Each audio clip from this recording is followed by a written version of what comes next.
Assalamualaikum warahmatullahi ta'ala wabarakatuh and good day. I am Nawaf J. Kitab. Ang napili ko pong tula ni Jose Rizal ay To the Flower of Heidelberg.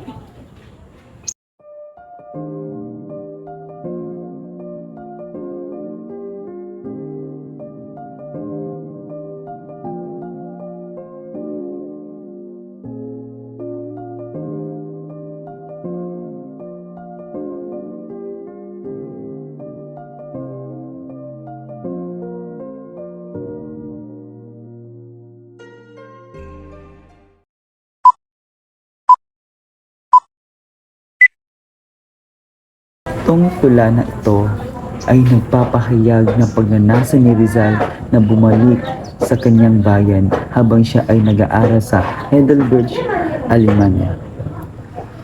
Ang tula na ito ay nagsasalaysay ng pag-ibig ni Rizal sa kanyang bayan at pagmamahal sa kalikasan na ipinapakita sa pamamagitan ng mga bulaklak ng Heidelberg. Sa tulang iyon ay pinapakiusap ni Rizal sa mga bulaklak na dadalhin ng kanyang mensahe sa kanyang mga minamahal sa Pilipinas. Sinasabi niya sa mga bulaklak na sabihin sa kanilang mga mahal sa buhay ang kanyang pagmamahal, kapayapaan sa kanyang bayan at ang pag-asang bumalik sa kanyang lupang tinubuan. Ang tula rin ay nagpapahayag ng pangungulila ni Rizal sa kanyang bayan habang siya ay malayo at ang pagnanais na makabalik sa kanyang pamilya at sa kalikasan ng Pilipinas. Sa bawat pagsasanay ng araw, iniisip niya ang kanyang bayan at ang mga karanasan na nagpapaligaya sa kanya noong siya ay naroon.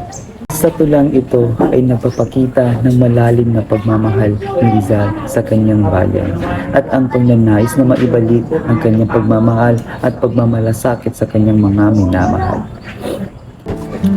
At yun lamang po at salamat sa iyong panonood.